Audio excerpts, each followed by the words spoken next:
Te contaba que precisamente hay lugares del mundo que son miméticos, que tienen alma.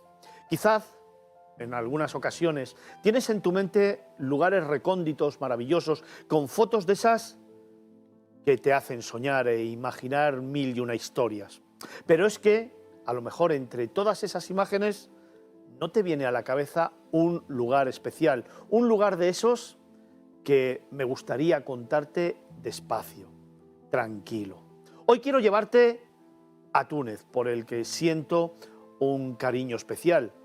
Es un país que conozco bien, muy bien, y que he tenido la oportunidad de disfrutar, y digo bien, disfrutar en muchísimas ocasiones. Es uno de esos países de contrastes que te van a sorprender cada vez que llegas a cada uno de los lugares que elijas visitar, desde su capital, Túnez, y su Medina, a lugares emblemáticos como Cartago, que es la esencia de la historia de nuestro viejo continente, que también llegó a África, por supuesto. Pero si de repente quieres imbuirte de cultura, de magia, de mimetismo y de colores, por ejemplo, te invito a que recorras las calles de Sidi Bou Said, que desde luego, como te digo, te van a sorprender y llevar a un pueblo mediterráneo en el que los blancos, los azules y claro, el mar, tienen mucho que contarte. Si prefieres marchar a un lugar de esos en el que estar tranquilo en familia, con amigos o con los más pequeños de la casa, ¿por qué no elegir, por ejemplo, la Isla de Hierba? Aunque a mí, fíjate, en este instante quizás me apetece más contarte que podemos viajar a Matmata y trasladarnos en el tiempo a descubrir una de las civilizaciones más antiguas y al mismo tiempo más auténticas, reales y de presente que existen en Túnez. Y hablando contigo y contándote historias, me viene a la cabeza, por ejemplo, una de la que siempre presumo. ¿Qué te parece encontrar de pronto en este país maravilloso un anfiteatro romano, viajar al Yen y disfrutar de un concierto de música clásica cuando las estrellas lo iluminan todo? Imagínate, sobre todo, abrazar a sus gentes, hablar con ellas, compartir sus tradiciones, su gastronomía y su música. O simplemente compartir tiempo. Tiempo, por ejemplo, recorriendo el desierto, parando y compartiendo tiempo con las tribus que hacen de este lugar de Túnez un lugar especial y diferente a todos los que hayas podido ver en el mundo. Imagínate llegar a un oasis y de pronto parar el tiempo y disfrutar de la vida. Imagínate hacer cualquier actividad que te imagines en el mundo del deporte, o el de la cultura, o el del patrimonio, o en el mundo de la gastronomía, o en la cultura, o en la música. Imagínate parar y sentir intensamente. Eso es todo lo que te regala Túnez. Eso es una experiencia de vida. Eso es viajar a un lugar que en esta tarde quiero presentarte, a un lugar que debería estar en tu agenda, a un lugar al que hemos viajado hace unas semanas y hoy quiero contarte. Vamos a viajar hasta Túnez en los próximos minutos y lo voy a hacer con tres grandes invitados, con tres grandes amigos, con tres grandes viajeros con los que cada vez que hablo de este país, que a mí personalmente me vuelve loco, me enamora y me ha dejado una gran huella, tres invitados, como te digo, con los que hablo y me emociono. En primer lugar, esta tarde, Leila Tecaya es la directora de la Oficina de Turismo de Túnez en España y creo que también ya en Francia y en Portugal. Cada vez te van metiendo más destinos, ¿eh? Vamos a quedarnos en España ahora mismo, que ya tenemos bastante. Suficiente. Buenas tardes, Leila. Muy buenas tardes. ¿Cómo estás? Muy bien, gracias, Fernando. Oye, un corte de pelo muy bonito, ¿eh? Pues ya con la edad vamos simplificando un poco la vida. Son las comodidades, los trucos de las mujeres. Tuvimos la oportunidad de tener a Leila aquí en el programa, como recordarás, hace unas semanas. Nos fuimos a visitar de nuevo Túnez. Hicimos un recorrido muy general sobre el país, pero hoy queremos adentrarnos en algunas zonas y en algunos temas que estoy convencido que te van a sorprender, porque no queremos hacer una radiografía general, queremos pararnos unos instantes en algunos lugares que quizá todos juntos te van a dar una perspectiva global del país. Pero además también queremos adentrarnos en algunos de los secretos que guarda este país. Te los vamos a ir contando en los próximos minutos y lo vamos a hacer también de la mano del profe, de uno de nuestros grandes tertulianos, de un gran viajero, de un gran literato que además estrena libro. Luego hablaremos de ello. Es nuestro amigo Felipe Alonso. Buenas tardes. Buenas tardes, ¿qué tal? Vaya pedazo de destino que tenemos hoy. De esos que... enamorado. Wow, He tenido la suerte de estar, no sé si 8, 9 o 10 veces por allí, recorrérmelo además, como hay que recorrérselo de norte a sur, este a oeste, en coche, porque es un país que se puede recorrer en coche. ¿Seguro? ¿No? Y además, yo debo confesar que creo que soy de los primeros turistas, porque yo fui en los años 80, cuando prácticamente de España iba muy poca gente, y inauguré algún hotel en Hammamet, cuando Hammamet eran 4 hoteles y unas marismas, y luego ha ido creciendo muchísimo. Y entonces, en esos años, ya fui en coche por todo Túnez, con lo cual, quiero decir que es un país muy seguro, es un país, Sí, como señor. decía Fernando, no te deja indiferente, es un país de olores, colores y sabores, Sí, señor. y sobre todo una cuarta circunstancia o un cuarto componente, cultura. Es un país maravilloso. Déjame que te cuente que, como bien dice Felipe Alonso, es un país absolutamente seguro. Es uno de esos países en los que puedes caminar tranquilamente por la noche e ir a descubrir ese Túnez nocturno maravilloso. Déjame que te cuente que sus infraestructuras, además, están adecuadas a cualquier tipo de viajero, pero también a cualquier tipo de experiencia. Déjame que te cuente que en Túnez puedes disfrutar del mar, puedes disfrutar de las ciudades, puedes disfrutar del desierto, puedes disfrutar de su patrimonio, de su cultura, también de su gastronomía, de grandes resorts y hoteles de 5 estrellas que te van a sorprender, pero también de pequeños alojamientos donde compartir la vida cotidiana con sus gentes. Déjame que te cuente que efectivamente coger un coche y recorrer el país de norte a sur y de este a oeste es una de las mejores formas de descubrir uno de esos rincones del mundo maravillosos que hoy queremos contarte y que lo queremos hacer también con un tercer invitado, el director de la revista Q-Travel, otro gran viajero, escritor, periodista, experto en el sector turístico, pero sobre todo tertuliano, de miradas viajeras para esos más de 2.100.000 telespectadores que todos los fines de semana nos seguís, pero sobre todo un gran amigo. David, buenas tardes. Hola Fernando, buenas tardes. ¿Cómo estás? Pues muy bien, con muchas ganas de hablar de Túnez, a ver si me dejas. David Vigorra es el director de la revista Cultural. Nos tiene preparado también muchos secretos que contar. Estuvo con un equipo de miradas viajeras recorriendo el país hace escasamente unas semanas y hoy nos lo van a contar despacito. Así que vamos a comenzar nuestro camino, lo vamos a hacer con Leila. Leila, empezamos en Túnez, empezamos en la capital descubriendo la Medina. Efectivamente, porque salimos de Madrid o de Barcelona y vamos directamente a Túnez con nuestra compañía aérea y en breve pues entrarán otras compañías aéreas. ¿Cuánto tiempo españolas. tardamos? Pues 1 hora y media, 1 hora 45, menos de 2 horas desde Barcelona, menos de 3 horas desde Madrid. Y bueno, se nos hace muy corto porque con nuestra compañía aérea pues tenemos también derecho al platito con la colación ahí y llegamos al aeropuerto y entramos directamente a la Medina, porque yo creo que es la mejor manera de marcar este contraste, ¿verdad? Es porque Túnez, capital, combina este lado a la vez occidental y árabo-musulmán. Entonces, para experimentar el contraste mayor, pues vamos a entrar en la Medina. Una Medina que ha sido declarada Patrimonio de la Humanidad por la UNESCO. Efectivamente, es clasificada Patrimonio de la Humanidad, es la síntesis de todas las civilizaciones que han pasado por ahí. Es curioso descubrir su organización que está alrededor de esta mezquita, es Zitouna. La mezquita de Zitouna, pues curiosamente fue construida con la llegada de los musulmanes y lleva las columnas de la Cartago y de la civilización romana que ya fue destruida. Entonces rescatamos las columnas de las antigüedades y las tenemos ahí puestas en la civilización musulmana. Es curioso y muy interesante para los que les gustan la arqueología. Para los que no lo conocéis, la Medina es un entramado de callejuelas, de plazas, también, evidentemente, de algunas tiendas, mercados y mezquitas. Acabamos de ver a David, como dicen ahora los jóvenes, socializando con los tunecinos en la Medina. David, una experiencia que te acerca muy mucho a lo que es la esencia de la vida diaria en Túnez.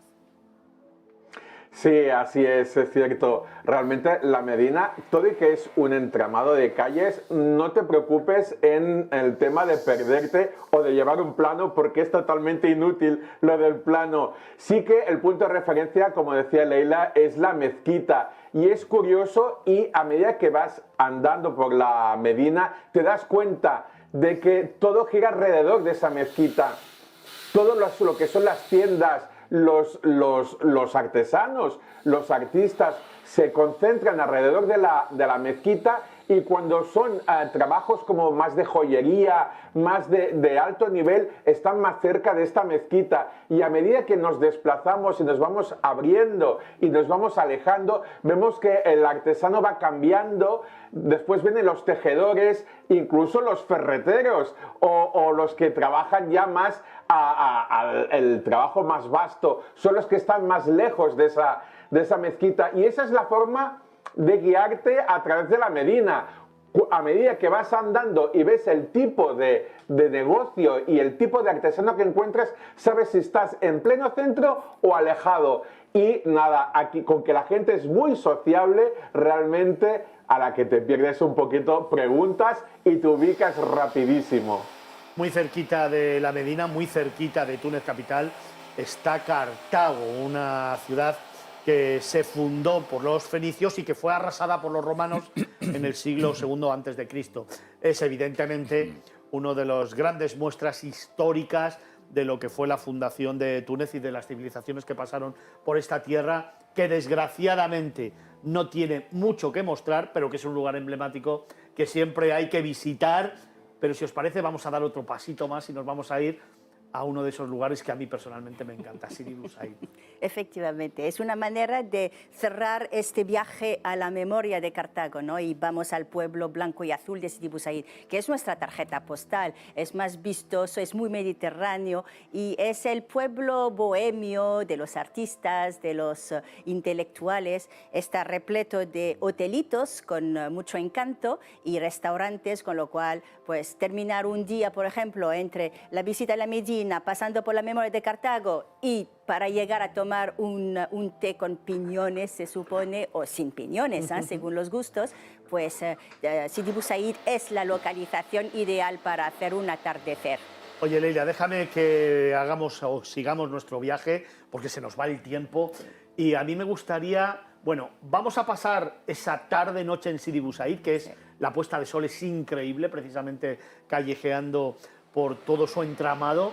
Y nos vamos a hacer un viajecito a Yerba, ¿te parece? A la isla de Yerba, porque yo considero que es uno de esos lugares donde puedes disfrutar de la vida intensamente con la familia, con los mayores, con los niños, en pareja, con amigos. Es ese sitio, yo creo que lo tiene todo para disfrutar de un Túnez diferente, ¿no? De un Túnez más vacacional. Efectivamente, es uno de los secretos mejor guardados del Mediterráneo, por lo menos para los españoles, porque, claro, para el español que tiene todas sus islas, pues una isla más, ¿para qué? Quiero ver el continente.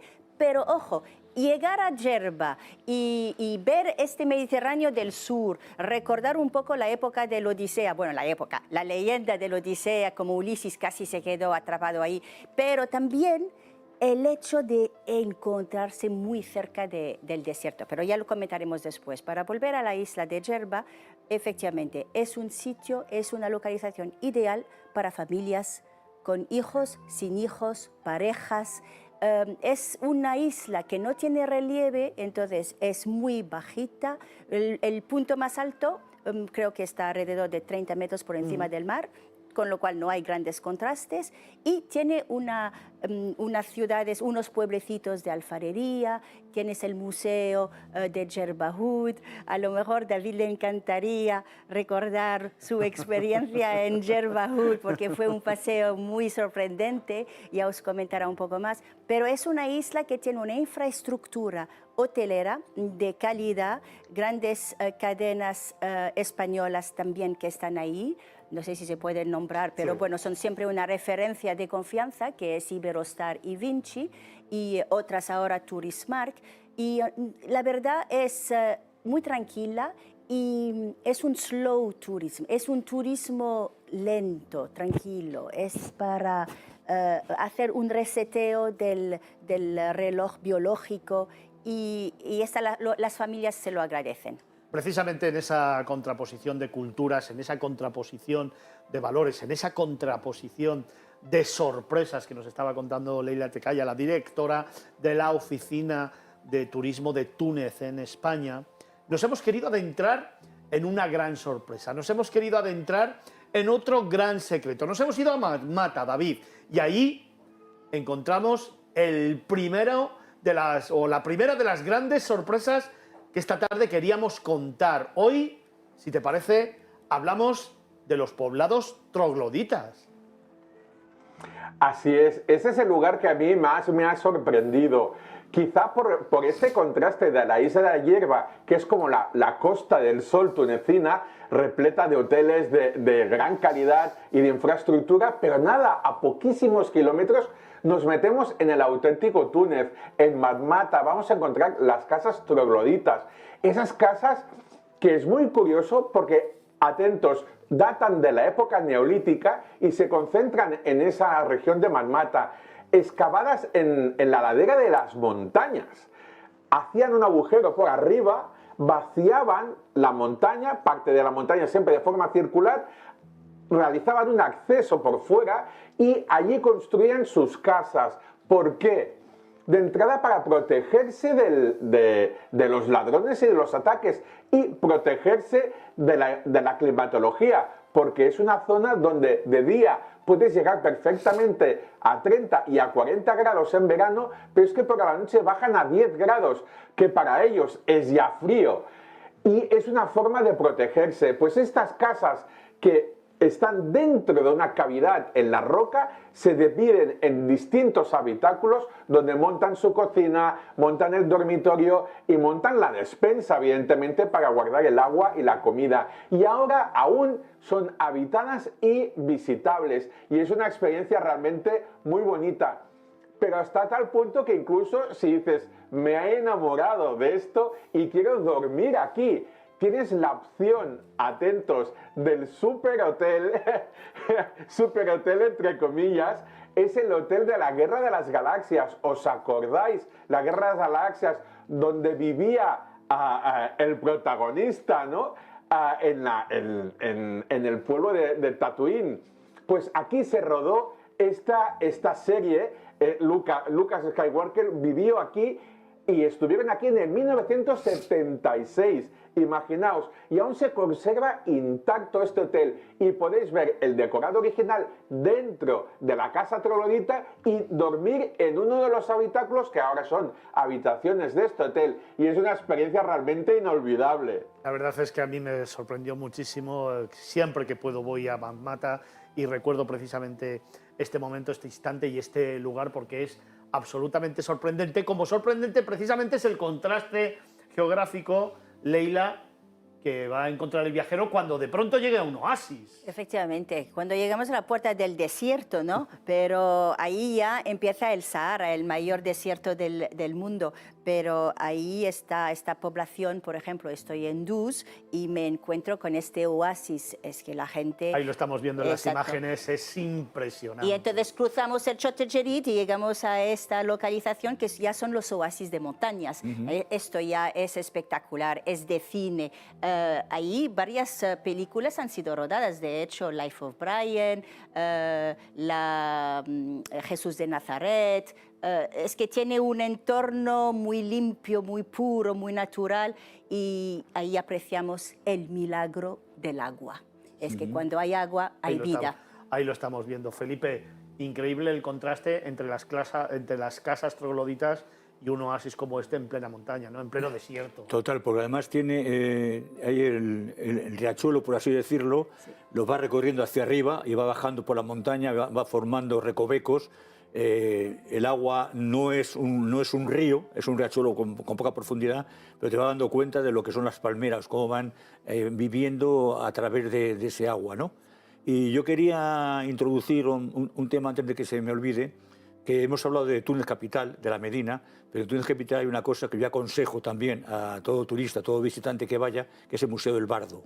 El Museo del Bardo, donde la cultura del mosaico se puede apreciar, la cultura del mosaico romano, y es increíble, es una maravilla. Es que de Túnez tendríamos que hablar horas y horas, porque los que nos gusta Túnez, lo que realmente nos ha llegado dentro y lo conocemos, yo creo que bastante bien, pues es que es todo. Podríamos dedicarle muchas horas a este programa. Horas completas. De hecho, además, en Miradas Viajeras, a partir de ahora vamos a irte dando planes, vamos a irte desgranando Túnez en algunos momentos y cada fin de semana te iremos contando algún secreto que ir descubriendo de este maravilloso país. Hoy solamente era una pildorita, me quedan escasamente 5 minutos para terminar esta media hora de Ventana al Mundo y no quiero hacerlo, David, sin hablar de ese Festival Sáhara. Exacto. Si queréis ver la parte más cultural, más auténtica de Túnez, os recomiendo, eso sí, es una vez al año, como la mayoría de los festivales, el Festival Internacional del Sáhara en Douz. Se celebra en diciembre. Y es que aquí se reúne una cultura, una herencia cultural excepcional. Bereberes, beduinos, tanto sedentarios como nómadas, llegados a camello o a caballo. Pueblos que mantienen ese estilo de vida se reúnen aquí en la ciudad de Douz. Y es que el estilo de vida lo marca el Sáhara. Tener en cuenta que solo el Sáhara en Túnez ocupa 35.000 kilómetros cuadrados de esa fina arena que inunda todo lo que es el desierto. Y aquí hay vida, hay muchísima vida. Vais a poder ver demostraciones de vestidos tradicionales, de caza, sobre todo de carreras de caballos y de camellos, exhibiciones incluso de doma y sobre todo música, muchísima música. Son casi 4 días que podréis vivir de forma muy intensa lo que es la cultura tunecina y sobre todo sumergirte en ella. Déjame, David, que hablando de cultura, a mí hay otro de esos lugares en Túnez, en este maravilloso país que te estamos contando esta tarde, que a mí particularmente, Leila, me fascina. A mí me gustaría que llegáramos al Yem. Sí, al Coliseo Romano del Yem. Sí, es un espacio sorprendente, fascinante y la verdad es un must, es una obligación. Cualquier persona que vaya a Túnez por primera vez, pues tiene que visitar el museo el Coliseo. Al Coliseo, pero también el museo, porque tiene un museo a proximidad. Y ahí también en el museo se puede apreciar algunos mosaicos romanos que fueron excavados en esta zona y guardados ahí. Entonces, aquí en verano, y yo creo que lo has comentado al principio, asistir a un festival de música sinfónica al aire libre en este entorno es memorable. Son sorpresas, son secretos, son momentos, son instantes, son lugares, Felipe, de esos increíbles. O sea, ver cómo un coliseo romano, lo estamos viendo en las imágenes, de pronto se alza majestuoso y prácticamente intacto, o sea, muy bien conservado, de los mejores del mundo, sin lugar a dudas. Y que esté de pronto en Túnez, ¿quién se lo iba a pensar? Si es que además vas por la carretera, vas camino te han hablado y la primera vez que llegas por ahí te lo encuentras de repente, porque realmente la población son 4 casas bajitas, tipo tunecino, que son casas bajas. Afortunadamente en Túnez no han crecido, o sea, los hoteles no han crecido para arriba, y de repente te encuentras eso. Luego, una vez que entras, está conservado, para mi gusto, mejor que el mayor que hay del Coliseo de Roma, está mejor conservado este. No es más grande pero prácticamente casi son a la par, más o menos. Y luego lo que decís, escuchar un concierto allí por la noche, tiene una sonoridad pura, porque es una sonoridad pura, no hay micrófono, es una sonoridad pura, que vamos, merece la pena verlo. Oye, tengo que ir terminando, pero le voy a preguntar a David súper rápido. David, en 30 segundos, algunos otros secretos que te vengan a la cabeza y que tenemos que contar en próximos programas. Venga, rápido, así. Me gustaría hablar de... Bueno, sobre todo, Este viaje que hicimos, el que habéis visto en las imágenes y que después lo vais a ver en pequeñas píldoras, se concentra básicamente en la versión más cultural, pero hay que decir que hay una versión arqueológica y romana, no solo el GEM, es el gran coliseo, el tercer coliseo romano en envergadura, 35.000 espectadores que habían aquí, pero hay muchísimos lugares, estamos hablando también de cultura propia. Por ejemplo, la mezquita de Kairouan. Aquí tenemos la mezquita y el mausoleo del barbero. Es algo increíble, sobre todo por el colorido de ese museo, de ese mausoleo, esos azules y verdes turquesa que realmente te admiran y te quedas parado porque no te lo imaginarías que está esto aquí. Pero hay muchísimos lugares, sobre todo escondidos. Ten en cuenta que yo sí os recomiendo, se puede hacer en coche y se debe hacer en coche Túnez, pero yo no te lo recomendaría que lo hicieras por libre. ¿Por qué? Porque hay tantos sitios escondidos que solo un buen guía sabrá llevarte, porque las indicaciones sí que no son las que serían óptimas, como aquí en España, que tenemos un rótulo cada 10 metros. Allí no, eso no existe, y por tanto un buen guía te va a llegar al lugar exacto. Por ejemplo, los oasis que hemos hablado muy superficialmente, pero hay el oasis de Mides, que no lo podemos olvidar. Es el Cañón del Colorado de Túnez. Aquí se rodó la famosa carrera de vainas de la Guerra de las Galaxias. Es un lugar que solo cuando llegas allí simplemente te quedas con la boca abierta, porque es un lugar increíble. Y sobre todo los oasis, esa idea que tenemos por culpa de las películas, de que un oasis son 2 palmeras y un pozo de agua. Eso no es así. Aquí tenemos oasis con 500.000 palmeras que se cultiva dentro del propio oasis, porque la palmera es la palmera datilera que da los dátiles, pero es que además tenemos naranjos y tenemos huerta a ras de suelo. Es una cosa muy curiosa de ver y de vivir. Y además, hablando de las palmeras, que es la gran protagonista de Túnez, podemos alojarnos en palmeras y podemos hacer tirolinas en palmeras. Y eso os lo demostraremos en los próximos pequeños episodios que hemos preparado sobre Túnez. David, fantástico trabajo. Como siempre, gracias por tu implicación, por tu trabajo, por tu compromiso y por tu amor por este país. Muchísimas gracias. Nos escuchamos el próximo fin de semana. Un abrazo fuerte. Gracias. Muchos son los secretos, como por ejemplo Hammamet, por el Kantaoui y muchos otros lugares que nos hubiera gustado contar, que contaremos a lo largo de las próximas semanas, porque el viaje que hemos hecho por Túnez ha sido fascinante. Leila, ¿cuál sería tu secreto para terminar? Mi secreto sería el pueblo de mi padre, probablemente, entre pesca y olivares. Entonces, bueno, aquí tengo... a lo mejor estoy pensando en Ramadán, porque estamos pensando en la cocina, lo que vamos a preparar, ¿no? El aceite que nunca falte y el pescado. Pero... Felipe, ¿cuál sería tu secreto? Quizá un lugar, Douga, las ruinas romanas de Douga, Sí, señor. que lo podía cambiar por las romanas también de Tururumayus, de donde han salido la cantidad de los mosaicos que se pueden ver en diferentes lugares de Túnez. Pues me quedo con ese secreto. Leila, un lugar donde encontrar toda la información de Túnez. Pues en la Oficina de Turismo de Túnez, en Madrid, en discovertunisia.com. Me lo repites. Pues en la Oficina de Turismo de Túnez, en Madrid, y tenemos una página web que es bajo discovertunisia.com. Leila Tecaya, la directora de la Oficina de Turismo de Túnez en España. Muchísimas gracias, como siempre, un placer tenerte aquí con nosotros.